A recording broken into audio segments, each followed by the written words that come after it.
Jangan lupa tolong di subscribe dan ketik loncengnya. Terima kasih.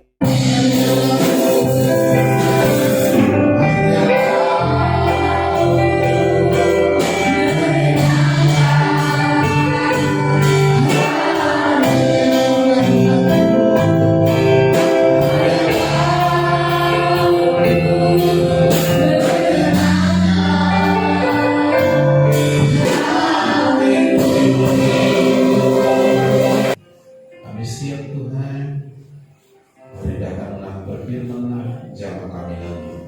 Dalam Yesus Kristus Tuhan, kami datang dan berdoa. Yang percaya bersama saya katakan, amin. Silakan dulu, Tuhan memberkati.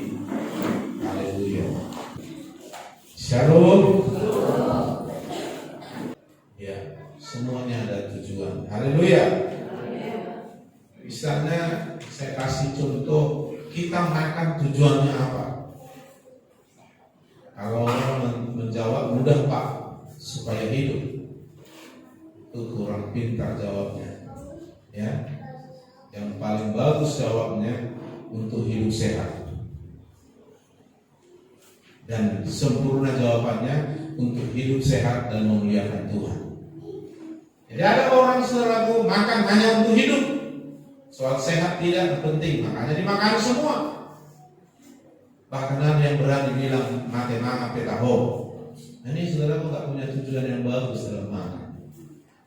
Tapi ada juga orang tak pandai, ya, makan itu untuk hidup sehat.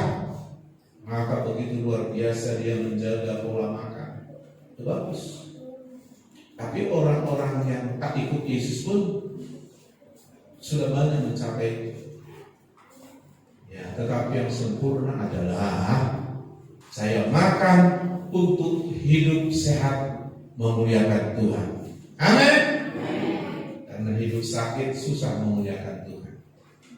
Makanya Tuhan memulihkan kita supaya sakit disembuhkan. Haleluya. Oleh sebab itulah jangan asal makan. Makanya jangan makan yang dilarang Tuhan, atau jangan makan yang membuat tubuhmu tidak sehat, dan jangan makan makanan yang tidak memuliakan Tuhan. Darah misalnya enaknya, tapi tidak memuliakan Tuhan. Karena Tuhan bilang jauhkan dirimu. Makanan yang dipersembahkan kepada berhala misalnya, jangan sepanganan kita dengan setan. Makanan yang dipersembahkan kepada berhala itu kan sudah disajikan sama setan. Ya, artinya bukan hanya sekedar makan, tapi untuk sehat dan bagi kemuliaan Tuhan. Amin. Ya, apa saja bikin sehat dan memuliakan Tuhan, silakan. Ya. Untuk itu saudara yang dikasih Tuhan, semua ada tujuannya. Baru-baru ini kita transformasi soal para klien. Ya, di seluruh klien kita. Bulan Agustus ini para gembala sidang DPD Pemulihan akan gereja akan kumpul. Ya, kita bikin di salah satu hotel kantor rapat untuk khusus dikasih ya disiapkan para gembala masuk pada dimensi baru. Jangan kayak orang Israel mutar-mutar 40 tahun tak ada tujuan, tak ada hasil, mati semua dengan penderitaan. Dan ini orang Kristen itu mirip kayak orang Israel karena nggak punya tujuan, sehingga mereka asal jalan, asal makan, asal bergerak saja. Nah, kita enggak, ada Roh Kudus, ada firman yang harus memimpin kita. Ya, saudaraku, karena saya melihat dalam evaluasi kita seharusnya sudah dewasa rohani kita di GBD Pemulihan, apalagi pada penambat. Tahun 95 GBD Pemulihan diresmikan. Berarti sudah berapa tahun kita ini? Sekarang 2021. Berapa tahun? 26 tahun. 26 tahun udah dewasa lah ya. Ibarat kalau apa sudah tamat sarjana itu S1 minimal. Ya kan? Tapi masih banyak yang gak jelas gimana gitu ya. Nah, jadi kita bertanya sama Tuhan, Tuhan, kenapa bisa begitu? Padahal nama pelayanan kita GPD Pemulihan, tapi kok nggak pulih-pulih Tuhan? Di mana itu? Lalu Tuhan memberi satu kata kunci, mereka tidak taat. Jadi ketaatan kita sangat kurang sekali selama 26 tahun. Nah, apa penyebab orang tidak taat? Tidak sungguh-sungguh, tidak fokus, tidak mau bayar harga. Paslah penelitian seorang pakar internasional pertumbuhan gereja sedunia, Pendeta Dr. Peter Wagner bilang 80% lebih orang ke gereja motivasinya salah. Dan itu penelitian seorang profesor dan sembarangan ngomong. Jadi banyak orang datang ke gereja dengan firman yang cocok dengan dia, yang menguntungkan dia, yang sebatas Yesus hanya juru selamat. Kalau Yesus Tuhan, tunggu dulu, cocok enggak? Makanya doanya banyakkan minta yang berhubungan dengan kebutuhannya. Jarang meminta apa kehendakmu Tuhan dalam sekolahku, apa kehendakmu Tuhan dalam pelayananku, apa kehendakmu dalam rumah tanggaku, dalam pekerjaan ini. Jarang. Paling semua yang berhubungan dengan kepentingan, keuntungan, kesenangan diri kita. Tidak salah itu, tapi itu tidak bisa membuat kita bertumbuh. Kita harus berdoa seperti Yesus.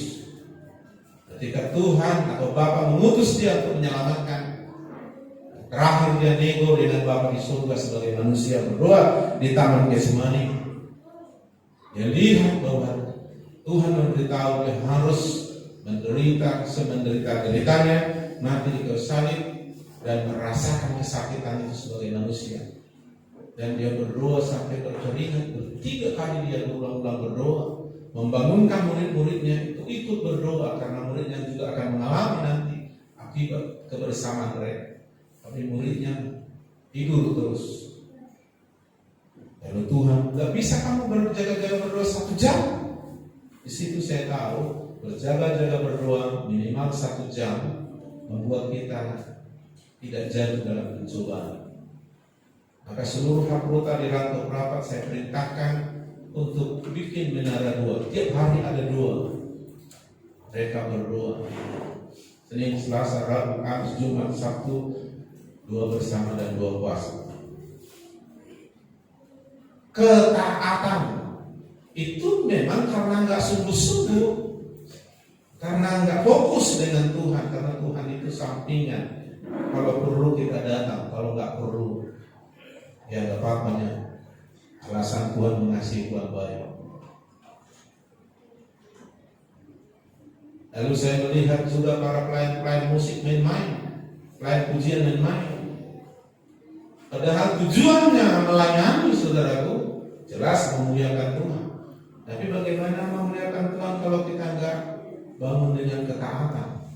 Dan ketaatan itu karena kita sungguh-sungguh dan fokus membuat yang terbaik sama Tuhan. Dasar daripada penyembahan, pujian yang benar itu ketaatan. Tanpa ketaatan enggak benar itu. Karena Tuhan bilang memuji penyembah di dalam roh dan kebenaran. Kebenaran itu adalah ketaatan kepada Tuhan. Makanya banyak orang di era sekarang melayani tapi penyakitan maaf. Lalu tuntut Tuhan, salahkan gereja, salahkan pendeta. Aku disuruh melayani, beginilah. Seolah-olah Tuhan mau menyiksa dia, memberikan beban yang lebih berat, supaya orang berkata, tak sanggup aku Tuhan. Padahal Tuhan bilang, Matius 11 ayat 28, dilarang kita ada 3 suku. Karena dia akan memberi penegahan di dalam Yesus. Memang kita dikasih tub, tapi kita harus belajar. Dan bukti itu bukan bikin kita stres, menderita, tapi jiwa mendapat ketenangan. Beban, tanggung jawab untuk mentaati Tuhan. Untuk melakukan ketaatan ada pengorbanan. Itu kuk beban, tapi Tuhan bilang, kuk beban yang kuberikan, kuk itu enak, bebanku pun ringan. Jadi saya tidak pernah setelah mengerti firman ini menganggap bahwa apapun tanggung jawab beban yang diberi Tuhan itu menyiksa kita. Ya. Beban yang dari dunia yang menyiksa dan menghancurkan kita. Tapi kita harus lakukan dengan benar. Haleluya. Dan Tuhan ajak saya belajar. Bahkan secara pribadi kepada diri saya belajar. Banyak teman-teman saya para pendeta nampaknya hebat, dipuji-puji banyak orang, tapi akhir hidupnya sangat menderita, sangat rusak, sangat tak bisa dicontoh. Matinya aja pun sangat menderita. Dan saya dapat hikmat dari sini. Orang masa hidupnya gak bagus, matinya pun gak bagus. Kalaupun orang tidak tahu, tapi jelas Alkitab juga bilang, lihat akhir hidupnya. Harus diawali dengan bagus, tapi yang paling penting diakhiri dengan bagus. Amin. Banyak itu, untuk matinya aja susah. Harus stroke dulu 3 tahun, penyakit gula dulu, ngabisin uang bertahun-tahun. Pendeta, saya juga belajar. Saya tahu ini dua-dua sedang mengingatkan saya. Orang bisa lihat kita kayaknya bagus, tapi Tuhan lebih sempurna melihat. Makanya saudara, apa yang ditabur, maka hati-hati. Orang tak lihat, tapi semua Tuhan bilang jangan sesat. Allah tak bisa dipermainkan. Allah itu adil. Walaupun dia mengasihi, apa yang ditabur orang itu juga yang akan. Ya, dulu kamu pikir main-main mau ngomongin, rupanya itu perkataan dari orang tua yang ahli rupanya. Waktu kami dulu belum bertobat, saya dua waktu anak muda seringkali gurunya gitu, tunjuklah kaki kawan itu tua. Enggak kau mau dosa, enggak kau mati. Rupanya benar juga itu rupanya pernyataan. Haleluya. Karena hidup kita yang akan datang itu akibat hidup kita sekarang. Kita tabur jagung sekarang, kita rawat dengan bagus. Yang akan datang kita akan tuai jagung yang bagus. Gak ada yang kebetulan. Iblis yang mengajarkan ramalan, nasib, takdir. Enggak. Hidup pilihan. Takdirmu masuk neraka kalau kau enggak mentaati Yesus. Takdirmu masuk surga kalau kau tak percaya Yesus. Jadi pilihan. Amin. Jadi tidak ada artinya kita melakukan apapun kalau kita saudaraku tidak sampai kepada ketaatan kepada Tuhan. Agama hanya memoles kita dari luar seperti orang Farisi. Nampaknya agamawi. Wis doanya. Wis pakaiannya. Nampak, agamawi, tapi Tuhan membongkar. Kamu seperti kuburan, bersih dari luar dicat putih, di dalam dipenuh dengan tatorak dan ular. Jadi jangan saudara hanya memoles di luar tampilannya rohani, di luar rohani. Sebabnya maksudnya ya di gereja salaman waktu kita belum corona salaman selalu di luar belum selalu. Makanya susah kita bersinergi.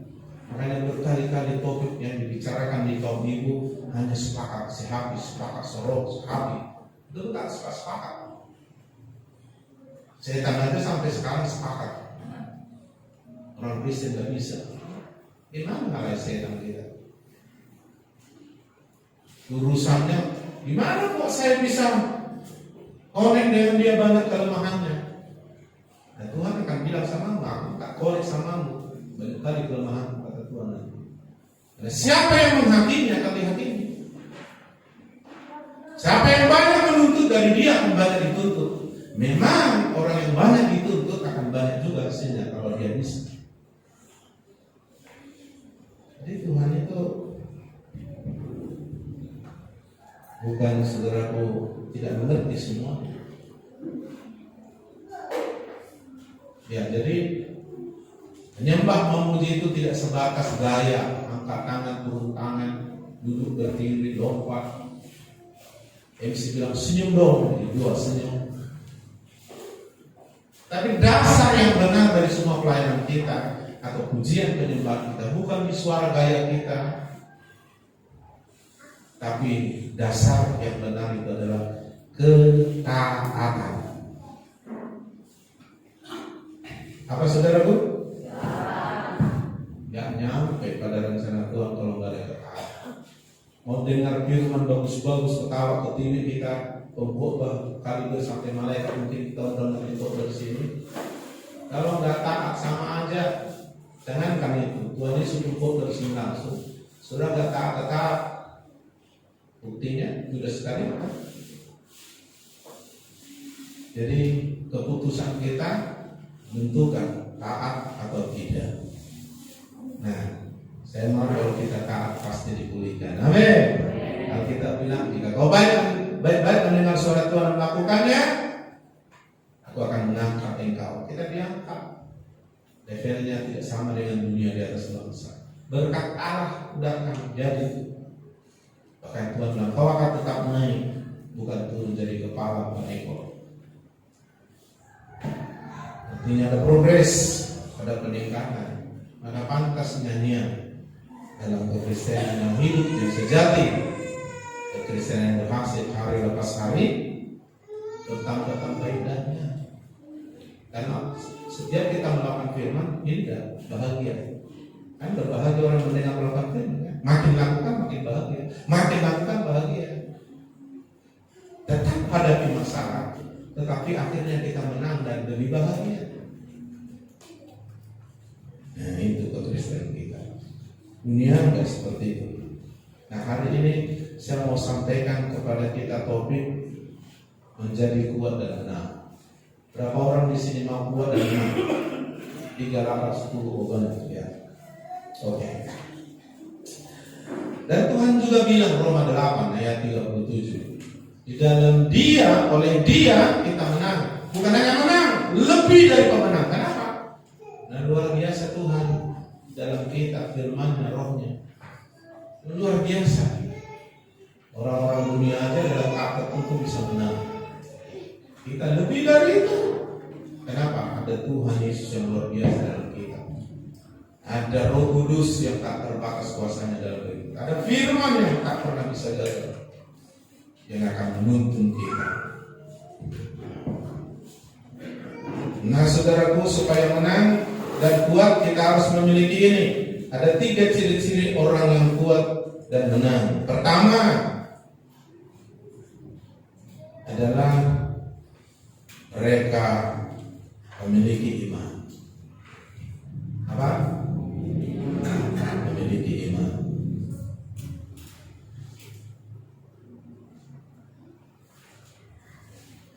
Karena iman ini dasar dari semua. Ibrani 11 ayat 1. Ini definisi iman. Apa itu iman? Semua orang mengaku iman, tapi iman di dalam Yesus, iman yang sejati beda dengan yang banyak orang pikir. Semua orang beragama beriman, aku percaya, tapi beda. Ayat 1 maksud saya.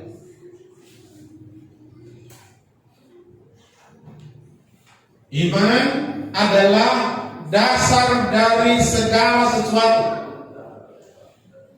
Jadi iman itu dasar dari segala sesuatu.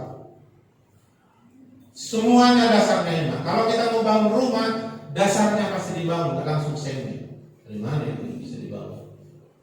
Atau pandai-pandaian orang tidak dibangun dasarnya langsung bangun tembok. Makin tinggi bangunan, makin besar bangunan, makin bagus dan makin besar pula dasarnya. Rumah 1 tingkat dengan rumah 60 tingkat beda pondasinya dasarnya. Nah iman seperti itu. bertumbuh terus. Kalau kau mau membangun kapasitas yang lebih besar, kau harus bangun iman. Jadi iman itu dasar dari segala sesuatu. Segala sesuatu dasarnya iman. Dari apa yang kita harapkan. Kau harapkan ingin punya masa depan, itu bisa terjadi. Mesti ada iman dulu. Kau mau sehat sampai mati, harus ada iman dulu dasarnya. Apa saja yang kau harapkan yang baik yang dari Tuhan, dasarnya iman. Tanpa iman tidak dapat. Kau ingin nanti ke surga, iman dulu. Tanpa iman tak bisa. Kau ingin intim dengan Tuhan, jumpa dengan Tuhan, iman. Tanpa iman tidak berkenan kepada Allah. Semua yang kau harapkan dalam hidup ini dasarnya iman. Tanpa iman kita tidak beroleh apa-apa, apalagi khawatir. Nah, apa yang kamu khawatirkan bimbang itu menimpamu, kebalikan dari yang kita harapkan. Jadi semua iman. Haleluya. Iman yang sejati itu datangnya dari Tuhan, bukan dibawa lahir. Bukan pengakuan aku percaya. Kalau begitu setan juga mengaku percaya. Lalu apa iman yang sejati yang dimaksud di Alkitab? Roma 10 ayat 17 katakan iman timbul dari pendengaran, pendengaran akan firman Kristus. Ada kata pendengaran, ada kata timbul iman, ada kata pendengaran, ada kata firman Kristus. Timbul, muncul, dibangun iman itu dari apa? Dari mendengar. Mendengar itu berarti suara. Bukan sekedar pengetahuan, suara. Ada istilah yang lain, rema. Jadi iman itu lebih dari pengetahuan. Jadi banyak orang dipikirnya kalau udah tahu ayat Alkitab udah bagus imannya, belum. Melampaui pengetahuan. Kalau pengetahuan di sini, tapi kalau iman di sini, dia roh. Mendengar suara Tuhan dalam hidup. Maka beda membaca Alkitab, mendengar khotbah dengan mendengar suara Tuhan beda. Dari membaca Alkitab kau bisa mendengar suara Tuhan. Dari dengar khotbah sini bisa saudara mendengar suara Tuhan. Maksudnya Tuhan berbicara secara khusus pada dirimu dalam roh. Kan pernah saudara berkata, oh, aku aja ikut baik Pak Melonia. Siapa yang mesra-mesra sama dia? Itu kalau bahasa orang curiga. Tapi kalau bahasa orang yang lapar haus rendah hati, ya Tuhan, aku lihat Tuhan kau berbicara sama aku. Jadi saudaraku, Tuhan berbicara dalam hidup kita, hati kita. Ketika kita baca Alkitab, ketika Roh Kudus juga berbisik, ketika kita juga dengar khotbah seperti ini, kalau dengar khotbah di TV siaran Kristen, firman itu berbicara. Bukan hanya menjadi pengetahuan, tapi lebih dari itu. Pengetahuan di pikiran, tapi iman di hati. Iya, itu timbul dari pendengaran. Jadi ada yang mendengar, dia ada yang didengar tentang Kristus, tentang firman Kristus. Jadi dasar iman itu adalah firman Tuhan dan Yesus, bukan yang lain. Jadi bukan keyakinan pribadi kita, tapi keyakinan datang dari Tuhan lewat firman Tuhan yang berbicara dalam hidup saya.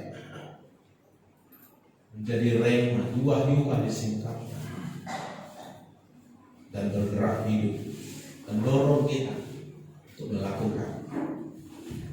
Nah saudaraku, itu sebabnya untuk orang sampai kepada mendengar firman Tuhan, maka saudara dia harus membuka hati, membuka pikiran dengan rendah hati, merindukan suara Tuhan.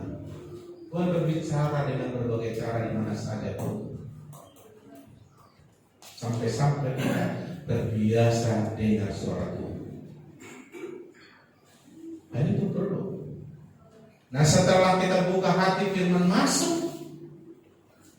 Mula-mula kita dengar dengan telinga dan dicerna di pikiran oleh bantuan Roh Kudus,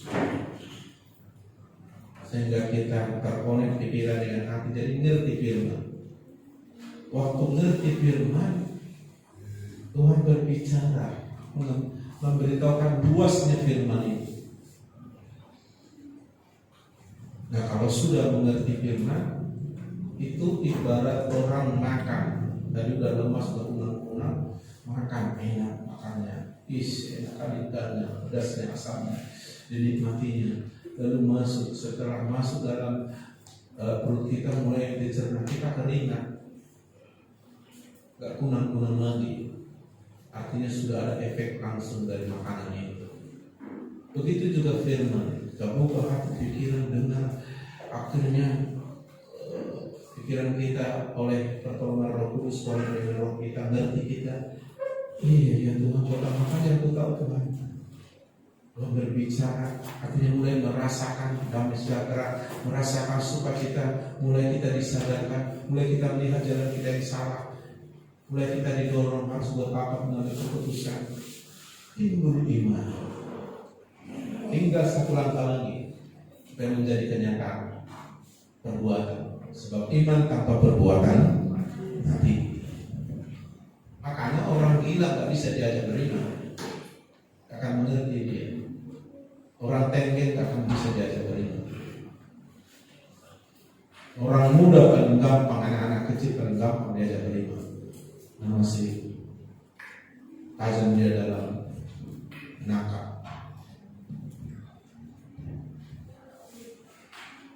Jadi saudara yang dikasih Tuhan sampai mengerti firman. Hati-hati kalau saudara nggak mengerti firman, gak ada yang tertimbul. Saya tambah. Saya tahu apa yang saudara lakukan di Komsel Murni dan Hakruta. Karena di Hakruta kan bicara firman. Ayo saya dengar ikut Bapak namanya itu. Nah pas banget. Kenapa? Banyak masalah. Dari yang nggak konsen aku. Pasrah, anak aku rewel banget, jadi tak bisa konsep. 3 orang berhaputra pas udah dalam tempo yang sesingkat-singkatnya ambil pulang, atau nggak pulang, ngopi dulu baru ngobrol yang lain. Kalau nggak penuh firman pasti ngobrol yang lain. Teringatnya ya, jangan kesal sama orang ya, mulai menggosip. Suami orang digosip, istri orang lah, pendeta, jual lah, semua digosip. Tajam kali dia menghafal dan mengingat semua. Firman pas iblis ketawa. Ya rajin kau ke gereja kalau caranya begitu, nggak apa-apa. Gak mengerti firman. Ini bukan soal IQ tinggi. Ini soal hati dan keterbukaan kita sama Tuhan. Kalau pintu dibuka, Tuhan masuk. Ini soal kesungguhan. Kalau hanya soal kepintaran, berarti orang pintar gak paling banyak masuk surga. Nah, ada kasih karunia bagi orang pintar. Ada namanya Roh Hidup. Mengerti firman Tuhan. Hanya minta Roh Hidup dan mengerti firman. Tanah yang tidak baik itu adalah tanah di pinggir jalan berbatu-batu semak duri. Itu adalah orang yang tidak sungguh-sungguh, yang akhirnya tidak mengerti firman, maka firman itu enggak terjadi apa-apa di dalam dirinya, enggak berhasil firman itu mengubahnya. Di pinggir jalan, ya sekilas. Ayo kita komsel. Kalau sempat nanti datang aku. Kenapa? Gantungin aku masak rendang.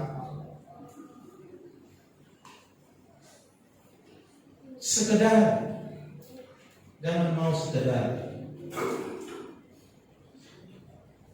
Perlu sangat. Padahal beribadah harus, kayak makan harus. Gimana saudara? Ayo makan. Iyalah kalau sempat. Mana bisa? Padahal sudah lapar. Di kata dia mama masukkan gitu kan? Jadi jangan mau suka punya spirit sekedar. emena masa tidak ada usaha masa diulat emena ulat. Saya halak, saya riba, gereja halak, gereja riba. Ayo berudangan non ditegor situa riba. Apa kata dunia? Tutung lakso dia agenda riba belum mati, itu aja tujuan.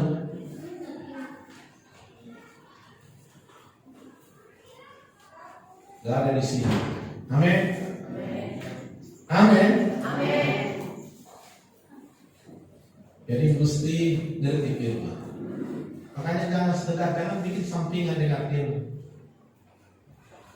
Makanya di rantau sudah tertib anak-anak diajari oleh guru sekolah minggu orang tua untuk bisa begini. Seringkali secara langsung terus kebenaran sesuatu. Ada yang marni, ada yang berangkat. Karena mulai belajar tertib beribadah anak. Maksudnya supaya kita boleh fokus untuk mendengar firman dan mengerti. Kalau nggak fokus, nggak sungguh-sungguh, nggak ada. Kenapa Tuhan bilang dengan kejam begini? Soal kebenaran, soal kerajaan Allah kan diumpamakan sangat berharga ya. Kerajaan Allah kan soal kebenaran, itu firman. Sangat berharga seperti mutiara. Kalau kita mau dapat, kita harus bersedia menjual seluruh harta kita untuk memilikinya. Dia ini sangat mahal. Dan Tuhan bilang sangat kejam begini bahasanya. Tidak akan bisa diberi mutiara kepada gadis. Kenapa? Tidak ada gunanya dibawa ke keuangan. Maka Tuhan tidak akan kasih firman bagi yang sungguh-sungguh. Percuma banget. Makanya tidak dibiarkan Tuhan dia mengerti. Jadi di pinggir jalan berbatu-batu bersemak itu orang semua nggak mengerti firman. Walaupun benar. Ayo kalau ada di sini mari sungguh-sungguh dan minta itu rohani. Karena beriman itu ada dasarnya, bukan hanya ngaku-ngaku beriman. Kenapa kau pergi sama pendeta itu? Aku percaya kalau didoakan pasti aku sembuh. Dari mana asalnya itu? Dari mana dasarnya itu? Dari mana kau tahu pasti sembuh? Pokoknya aku percaya. Iya, apa dasarnya? Apa alasannya? Ya pokoknya percaya. Oh bukan begitu iman. Dasarnya iman. Dasarnya iman itu ada, yaitu Yesus dan firman. Amin.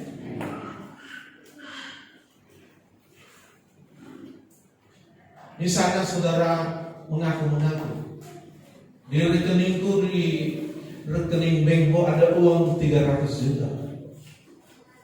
Lalu saudara pergi ke bank.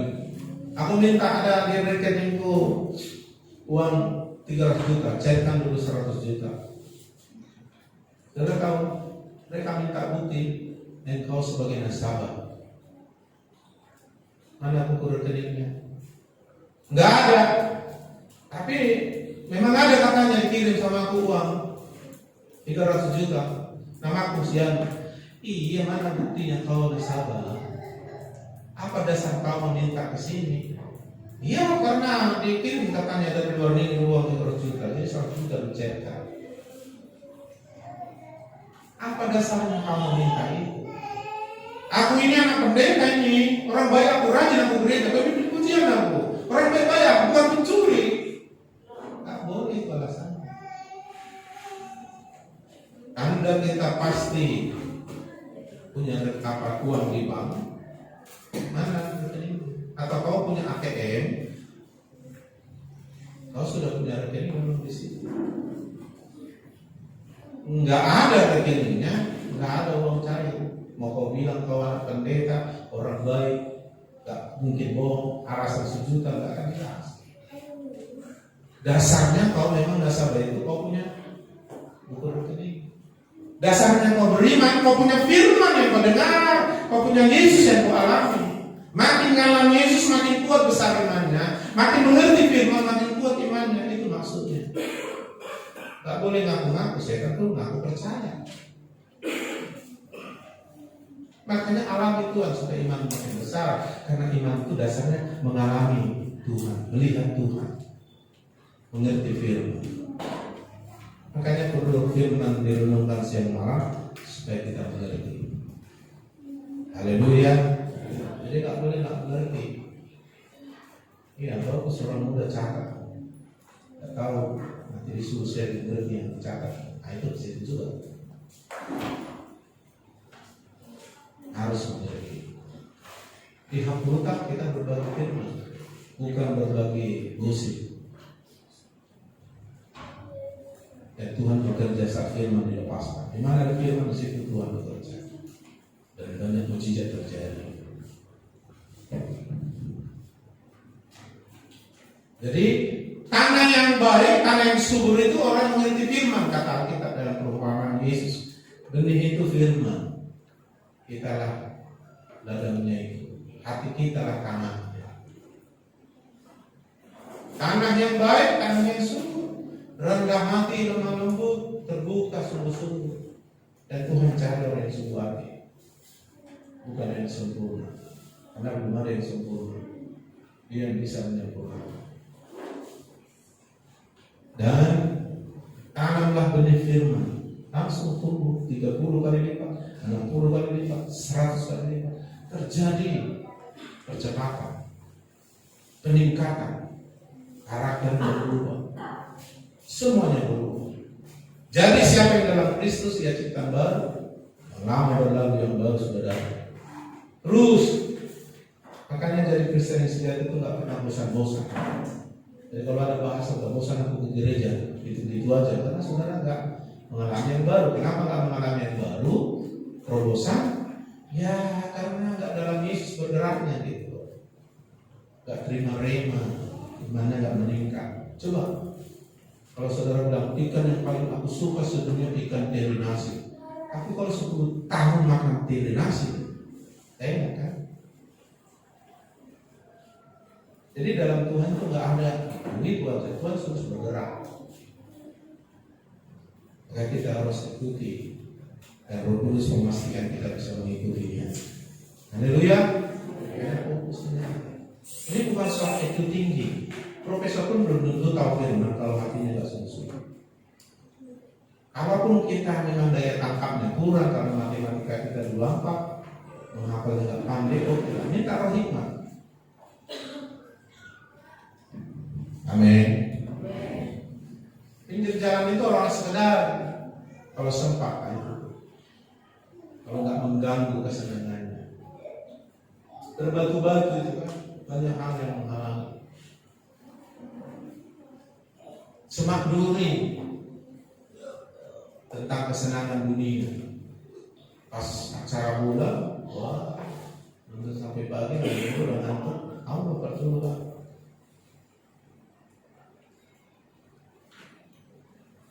Ya, tentang kenikmatan dunia, tentang uang. Makanya nggak susah Tuhan bikin kita kaya dengan uang. Karena takut itu menjadi semak duri, menghalangi firman tidak terjadi dalam diri kita. Banyak orang nggak sempat kalau kebaktian, banyak kali bisnis. Betul kan? Kayak kita dulu kan suruh kebaktian hari Minggu, protes langsung semua waktu mula-mula. Tempat kita dulu kalau nggak salah setengah tahun atau 1 tahun izinkan dulu, tak usah terlalu keras. Karena apa? Ya memang realitanya hari Minggu banyak untung pekan. Karena apa? Semak duri itu tak mau dia berkorban. Jadi banyak orang menerima firman kalau itu cocok dengan dia, menguntungkan dia, kalau bisa jangan ada pengorbanan. Nah itu, ya kan? Kalau udah mulai taat katanya, aduh janganlah, nggak usah terlalu serius sekali kita, biasa aja. Kita bukan mau jadi pendeta. Oh, melakukan firman bukan mau jadi pendeta, supaya menggenapi rencana Tuhan. Amin. Rancangan Tuhan kata Tuhan, rancangan damai sejahtera bukan celaka, hari depan yang lebih baik. Hidup kita yang akan datang harus lebih baik dalam semua hal yang baik, jangan yang buruk bertambah. Jadi iman, tanpa iman tidak berkenan. iman membuat kita semua mungkin. Jadi melampaui kemanusiaan, melampaui keterbatasan kita kalau udah bicara iman. Dan iman itu membuat kita mengalami kepastian hidup. Iman itu membuat kita bisa melihat jauh seperti Allah melihat. Iman itu hebat. Dalam 1 Yohanes 5 ayat yang ketiga, iman itu dahsyat kalau dipakai dalam bentuk praktek kehidupan. Sebab inilah kasih, bukan? Ayat 4 coba. Ayat 4, ya. Klik aja di bawah. Oke. Sebab semua yang lahir dari Allah. Begitu kita dengar firman, percaya terima Yesus, ngaku dosa, bertobat, terima Yesus sebagai Tuhan selamat, kita lahir dari Allah. Anak Allah kita. Cara rohani kita dilahirkan dari roh, yaitu lahir secara rohani. Nah, sudah disiapkan anak Allah semua yang baru lahir, yang sudah lama lahir secara rohani, mengalahkan dunia. Mengalahkan apa? Dunia maksudnya semua yang berhubungan dengan kehidupan kita sekarang. Penyakit, ekonomi, semua setan, semua itu dunia. Masalah, virus corona, virus apa lagi nanti. Inilah kemenangan yang mengalahkan dunia. Apa kita? Bukan pengetahuan, bukan uang kita, bukan kekuatan kita. Pengetahuan nggak bisa mengalahkan penyakit sampai sekarang. Oleh para dokter, mereka kalau banyak menyerah, bahkan mereka banyak yang mati. Karena terbatas, bukan salah itu. Terbatas, semuanya yang manusiawi terbatas.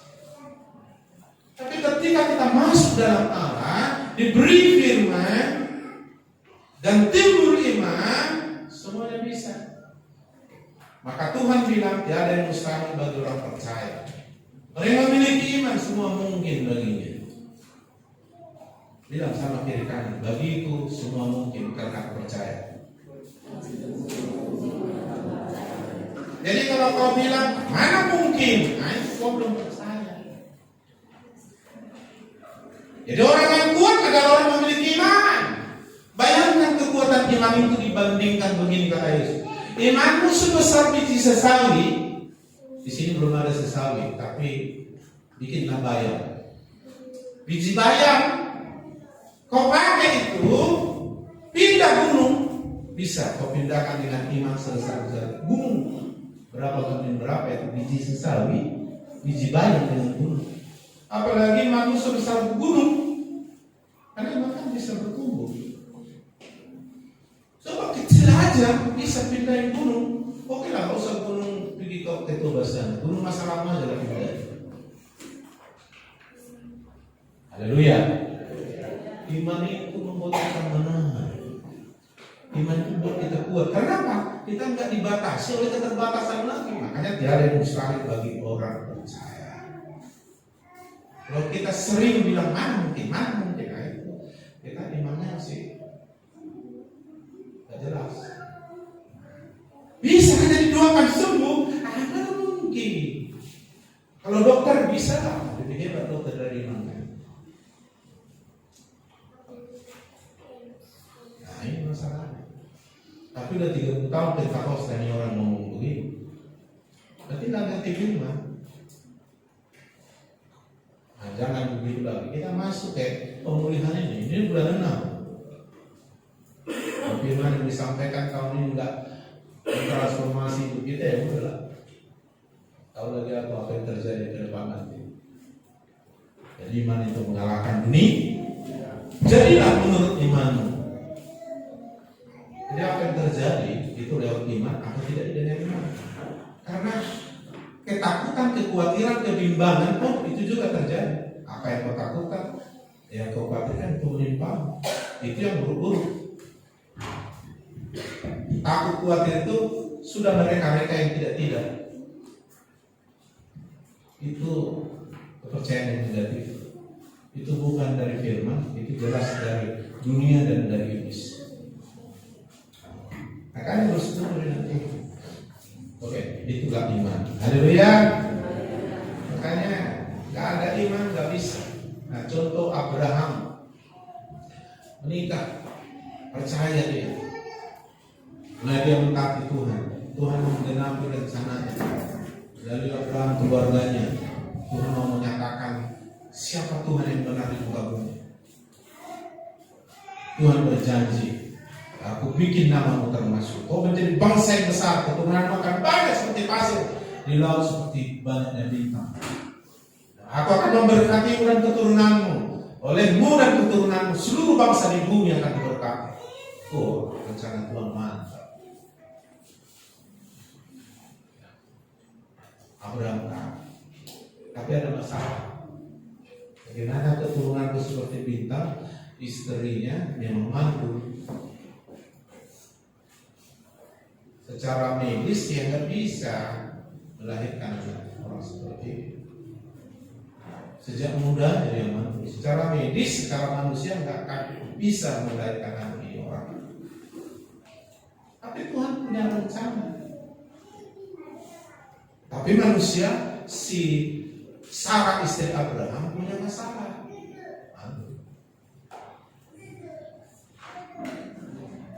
Lalu saudara yang dikasih Tuhan, mereka terus percaya walaupun sempat melenceng dengan pikiran mereka dapat anak melalui pembentunya, tapi itu jadi masalah sampai sekarang. Untuk mengambil si Hagar, ini diusir ke Mesir, melahirkan Ismail. Makanya keturunan Ismail sangat benci sama keturunan Israel. Dan belum lepasan orang dari roh kebencian kepada kan? Salah kan? Nah itu menjadi sedih sempat Abraham. Tapi Allah memisahkan. Usir pergi dia, tak boleh. Ini Abraham taat. Coba bayangkan lahirnya Ishak. Sarah usia 90, Abraham usia 100. Di sini ada yang sudah 90 umurnya. Opung Arito Nanggono sudah berapa? 79, 90 ya, 11 tahun lagi 90 ya. Coba bayangkan umur tua 90 tahun bisa lahirkan anak. Aku lihat anak pertama aja lahir udah setengah mampus itu ibu-ibu. Aku gak banget, gak kuat. Dan banyak orang yang karena gak kuat, dia mati waktu melahirkan anak. Bayangkan opung-opung yang lebih tua dari opung Inang Bursibarani sebelum kita melahirkan anak. Alasannya dalam Ibrani pasal 11, nanti baca Ibrani pasal 11 semua. Itu orang-orang beriman. Semuanya tak mungkin, tapi mereka mengalami realita karena iman. Tuhan memberi kekuatan karena mereka percaya. Sehingga Sarah usia setua itu, lagi pula dari muda aja dia udah gak mungkin secara medis, secara manusiawi dia mandul. Udah tua pula. Kalau tak mandul tua bagaimana itu? Bayangkan misalnya maaf, opung hamil misalnya mandul lagi.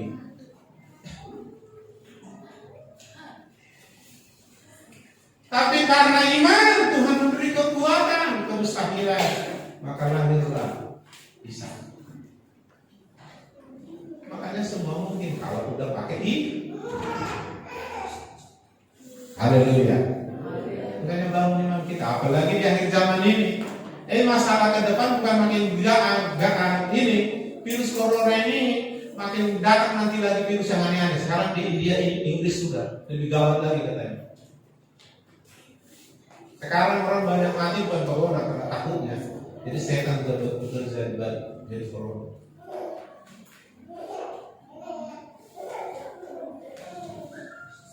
Haleluya. Maka kita harus kuat. Hidup ini peperangan, berjuang. Siapa yang kuat yang menang, itu berlaku secara rohani dan jasmani. Haleluya. Terutama secara rohani. Gak kuat iman tumbang, gak kuat fisik tumbang. Dua-dua. Dan Tuhan bisa membimbing kita ke sana. Karena Tuhan mau kita menang lebih dari. Makanya jangan suka marah-marah. terlalu lama khawatir. Takut. Nah, tubuhmu nggak bisa memproduksi hormon yang antibodi nanti. Makanya Salomo bilang, kalau kita bisa bersuka cita karena Tuhan, hati yang gembira adalah, kalau diterjemahkan dalam medis, orang yang bersuka cita karena Tuhan, maksimal hormon yang antibodi itu diproduksi. Begitu datang kok, dia jangan takut kena. Tapi bukan maksud saya pergi ke orang kena hidup langsung batunya itu, bukan maksud saya. Yang lebih enaknya lagi, kau pernah kena antibodi kuat dalam 14 hari kau menang, kau sudah kebal. Jangan takut, kalau kena jangan takut. Begitu kau kuat antibodinya, menang, udah kau sudah nggak bisa lah, udah kuat kau, udah kebal terhadap itu. Nah, katakan nanti virus jenis lain, kau kuat kena lagi, nggak sampai tergertak, nggak sampai di ruang ICU lah. Menang 7 hari, 14 hari udah sehat, kau udah kebal lagi. Kalau kuat, haleluya, amin. Kalau nggak kuat mau makan obat satu bokor tiap hari, tentu kan kau mati, ginjalmu hampir bengkak. Itu kuat. Makanya hebat itu arti. Hati yang gembira adalah obat yang mana? Kita usahakan kau bahagia dalam Tuhan. Bahagia dalam dunia aja lumayan. Bahagia dalam Tuhan baru kau punya antibodi atau obat yang manjur. Obat itu kalau dimakan pasti sembuh. Obat itu nggak pasti sembuh. Amin. Jadi luar biasa kuat. Secara roh, secara iman harus kuat, secara fisik harus kuat. Nanti Roh Kudus mengajar kita melalui firman itu, ya. Yang kedua, orang yang kuat dan menang itu adalah orang yang penuh Roh Kudus. Kisah Rasul 1:8 katakan, kamu akan menerima kuasa kalau Roh Kudus turun atas kamu. Kuasa itu dalam bahasa aslinya dunamos. Dunamos itu dua arti, dinamit dan dinamo. Dinamit itu kuasa meledakkan, menghancurkan, kekuatan yang spektakuler ya. Dinamo itu kayak pembangkit listrik, kayak dinamo genset kita itu, membuat kita dinamis, bergerak terus, progres, ada peningkatan, kekuatan yang terus menerus, membuat kita dinamis hidupnya. Gak gitu-gitu aja. Kekuatan untuk bisa kita menghadapi sendiri. Haleluya. Roh Kudus itu memberi kita kuasa Allah yang dahsyat. Makanya kenapa bisa Simpson mencabut gerbang kota Filistin?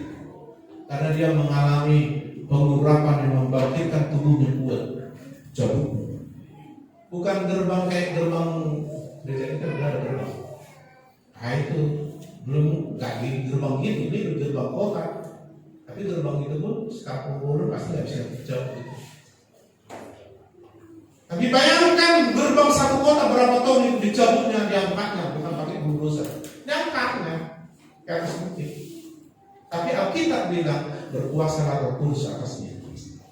Roh Kudus turun, kau memiliki kuasa, kau akan membuktikan Yesus mulai dari tempatmu atau kemana-mana ujung bumi, menjadi saksi tersebut. Datang singa mau menerkam mereka waktu dalam perjalanan dengan bapak mamanya. Tangkapnya singa. Singa zaman dahulu itu bukan singa kayak sekarang. Karena udah merosot. Kalau singa zaman dulu mungkin segini. Gak ada takutnya karena kita bilang berkuasa Roh Allah. Lalu ditangkapnya singa yang menerkam dia itu kayak menangkap anak kambing kecil digoyahkan. Itu melampaui kekuatan fisik. Jadi bisa saja kekuatan fisik semacam itu diberi Roh Kudus ke tubuh kita sehingga kena orang, kena apa? Bisa. Atau diajarnya kita dengan pola makan yang tadi, dari dulu bangunnya tubuh kita lewat berkat makanannya itu. Bisa. Yang kuat menang, hidup ini peperangan. Yang kalah menjadi korban. Yang lemah tentunya. Jadi kita harus buat roh, jiwa, akal, fisik. Dan dimulai dari mentaati itu. Bangun iman. Amin. Karena kekhawatiran, ketakutan menurunkan kekuatan. Kami 2:10 malam yang lalu terakhir banyak pula ikut anak setiap malam, anak sekolah minggu. Dari guru sekolah minggu. Kalau ikut di sini harus ikut doa, kalau enggak di luar kau main-main. Gitu sama guru sekolah minggu. Mereka ikut dua. Lalu saya lihat banyak pemuda remaja belum dapat. Saya bilang besok hari terakhir, sungguh-sungguh kamu. Besok kamu dapat kalau kamu sungguh-sungguh. Tidak penting puasa.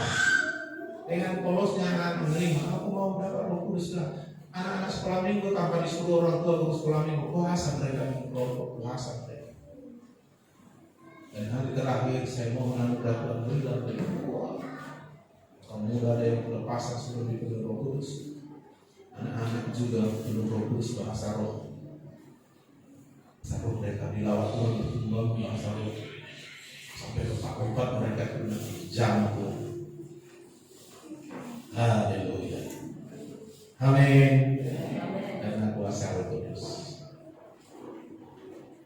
Nah, itulah saudara harus mau dilatih Tuhan mendengar dan mentaati, mendengar Roh Kudus, mendengar mentaati.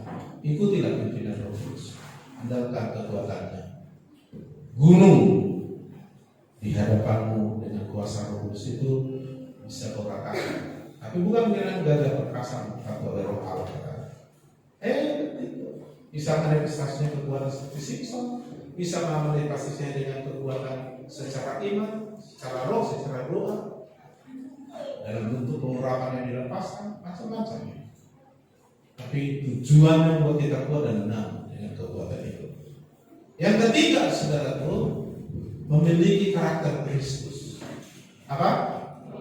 Orang yang kuat itu memiliki karakter Kristus. Kenapa? Misalnya karakter Kristus, kita lihat dulu apa itu karakter Kristus. Sifatnya Allah, sifatnya Roh Kudus, sifatnya Kristus sama itu ya. Galatia 5 ayat 22 dan 23 sebut buah roh, ada 9 di situ.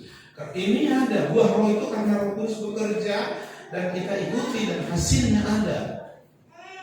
Kalau genset dinamo bergerak bekerja, hasilnya listrik. Roh Kudus bekerja memimpin kita dan kita mau, hasilnya buah roh. Buah roh itu sifat Roh Kudus, karakternya Roh Kudus, sifatnya Allah, sifatnya Kristus sama. Karakternya kasih. Orang yang kasih ini tidak akan bisa jatuh karena fitnah, karena kata-kata yang menyakitkan, tidak akan bisa jatuh sakit hati, dendam. Kuat ini sampai bisa mengasihi musuh dan memberkatinya. Itu kuat. Jadi kalau kau urusan sampai sekarang masih sakit hati, virus corona asik, lebih luas dari samudera, lebih tinggi dari langit, lebih indah dari langit.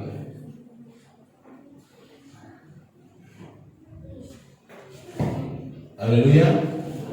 Sukacita yang dari Tuhan menjadi gaya hidup, sukacita. Alkitab bilang kesukaan yang dari Tuhan kekuatan. Hati yang gembira dan obat yang manjur. Orang sukacita dan kuat, damai sejahtera, luar dalam bagus ini. Gak ada orang punya damai sejahtera gak bisa stroke, gak bisa stres, gak bisa depresi. Kembali. Kesabaran, kulit dia, tukun dia, gak gampang mengalah menyerah. Kemurahan, suka memberi, bukan boros maksudnya. Lawannya kemurahan, pelit. Kata si apa itu bekas dukun yang bertobat itu, kalau tidak orang pelit bisa disantet.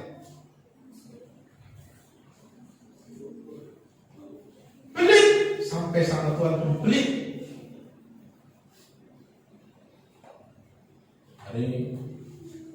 Kalau orang kemurahan, dia suka memberi, suka mengampuni, murah hati namanya ya. Kebaikan, baik, bukan pura-pura baik.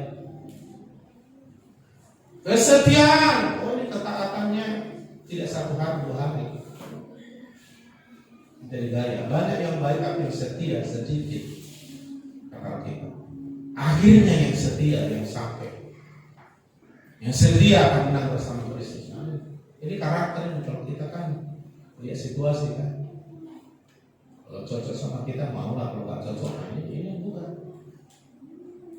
Ketaatannya terus menerus. Kelemah lembutan, gampang diarahkan, mau belajar dan berdamai. Penguasaan diri, nggak gampang dipengaruhi, nggak gampang terpengaruh. Seperti rem, begitu ada turunan dia punya rem, nggak gampang terpengaruh, terbawa arus.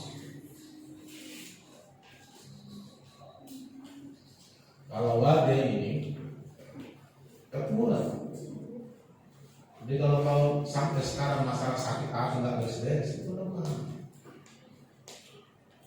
Nah, biarkan kau dipenuhi Roh Kudus, biarkan Roh Kudus memimpinmu. Hasilnya ini karakter Kristus.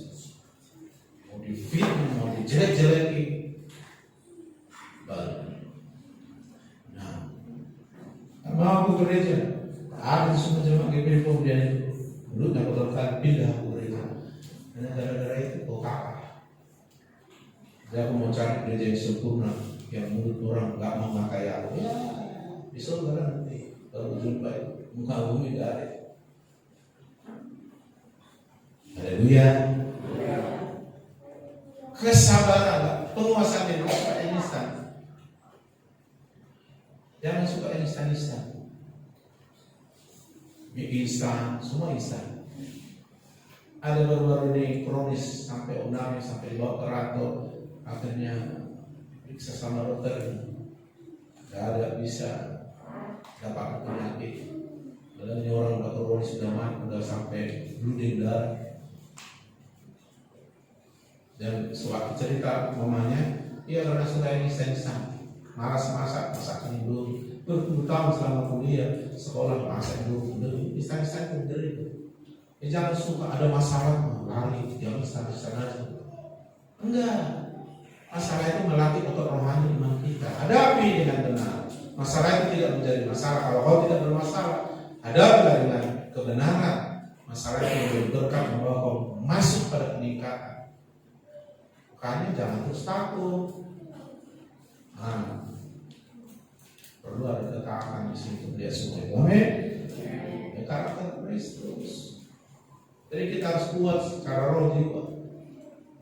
Orang bodoh itu lemah secara jiwa. Sebenarnya nggak ada orang bodoh. Yang ada belum mengerti, belum tahu. Makanya kalau belum tahu, belum mengerti, belajar. Semua orang tahu karena belajar. Kan ada orang begitu, wah, ditanya 3 tambah 3 berapa? Mana ada itu? Semua belajar. Jadi jangan bilang anakmu bodoh, enggak bodoh, belum tahu dia. Perlu dia belajar dari dibantu. Amin. Tapi kalau bodoh, lemah itu. Bodoh rohani, bodoh jasmani. Orang bodoh kan di level bawah itu kan. Dia bodoh sekarang halaman, kok bisa jadi bupati ya? Nggak mungkin. Nah, itu jadi bupati atau polisi ya. Sama bawahan itu. Miskin itu juga kelemahan. Kalau pikir memang nggak ada janji orang miskin masuk surga.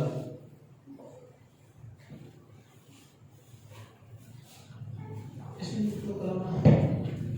Nah, orang miskin susah, sedangkan orang banyak uang banyak susah. Apalagi orang miskin kan. Makanya Tuhan janji, aku datang memberi hidup dan semoga supaya kamu mempunyai segala. Apa yang bisa dilakukan orang miskin kecuali minta belakang saya, atau hutang nggak dibayar kan jadi masalah. Gampang sakit, itu lemah secara fisik. Gampang khawatir, bimbang, takut, itu orang lemah. Hanya lihat apa Quran, udah takut saya nama sampai stres juga.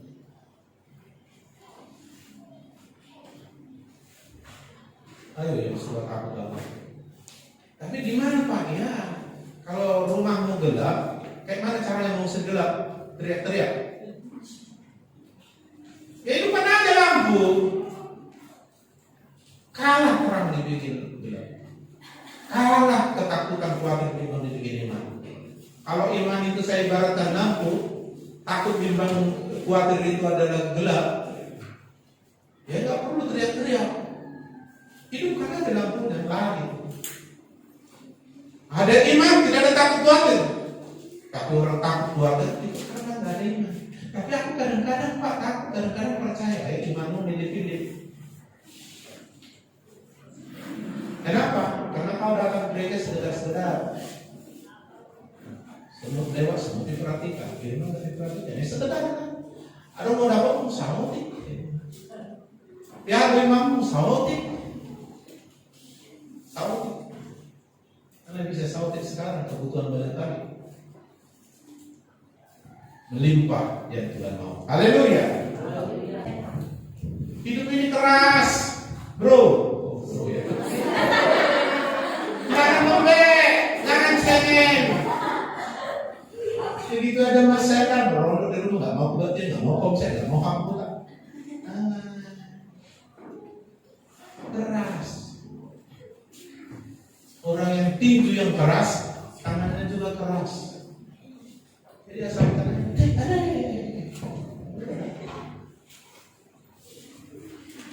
Nah, Tuhan izinkan. Amin. Tapi andalkan tuh. Foto-foto rohanimu, imanmu naik, karaktermu naik nanti.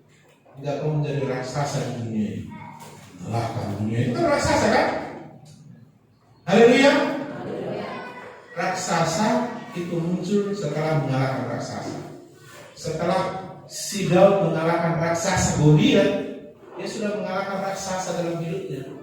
Raksasa dalam hidup kita ada kesombongan, kemalasan, kecuekan. Kalahkan dulu, baru nanti dibuat. Kalahkan singa, beruang, baru raksasa penara Goliat. Tumbangkan. Jadi si Daud menjadi raksasa. Amin. Mari kita berdoa.